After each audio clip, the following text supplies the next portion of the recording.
Bonsoir, bienvenue dans Autant n'emporte l'histoire. Aujourd'hui, Gustave Courbet et la colonne Vendôme. Mars 1871, le peuple de Paris proclame la Commune. Fini le vieux monde, promet-elle. Les privilèges, l'exploitation, le clergé, le servage. Une ère nouvelle commence. Dans l'euphorie révolutionnaire, des artistes aussi s'engagent. Vive la libre expression de l'art, à bas l'académisme. Parmi eux, il y a Corot, Millet, Daumier et un autre grand peintre, Gustave Courbet. Le peintre de la nature, du réel, célèbre pour sa toile, l'enterrement à Ornans, qui fit scandale en 1850. Celui qui a refusé la Légion d'honneur et qui, dit-il, n'appartient à aucune école ni à aucun régime, si ce n'est celui de la liberté. Brun, barbu, Gustave Courbet est sensuel et plaît aux femmes. Le grand gaillard aime la vie, parle haut, assumant sans complexe ses origines campagnardes. « Je suis l'homme le plus fier et le plus orgueilleux de France », dit-il. Mais sans doute aussi est-il imprudent, notamment lorsque le 12 avril 1871, il appelle les communards à déboulonner la colonne Vendôme, symbole de despotisme. Une idée folle qu'après l'écrasement de la Commune, la Troisième République triomphante ne lui pardonnera pas. France Inter, Stéphanie Duncan, Autant en emporte l'histoire. Thomas Schlesser, bonsoir. Bonsoir.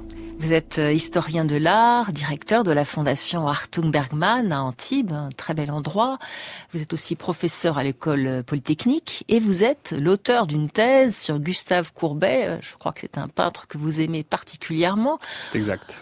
De lui, l'œuvre la plus connue a toujours été, je dirais, l'enterrement à Ornans, mais depuis quelques années, elle est un petit peu dépassée. On lui a volé la vedette. C'est peut-être l'origine du monde aujourd'hui. C'est certainement l'origine du monde qui maintenant qui fait le buzz. est un peu la Joconde du 19e siècle. On pourrait dire. Voilà, c'est ça. Mais qu'est-ce qui caractérise l'art de Courbet? C'est ce qu'on appelle le réalisme? Oui, même si c'est un mot dont il se méfiait lui-même, mais enfin qu'il a quand même récupéré comme bannière parce que c'était bien pratique.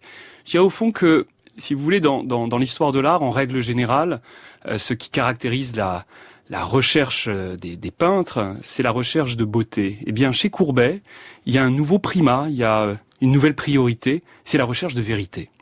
Alors, ça ne veut pas dire que c'est forcément antithétique avec la beauté, mais en tout cas, pour Courbet, il faut avant tout être sincère, il faut être au plus proche de ce qu'on a devant les yeux. C'est ça qui doit caractériser la recherche artistique.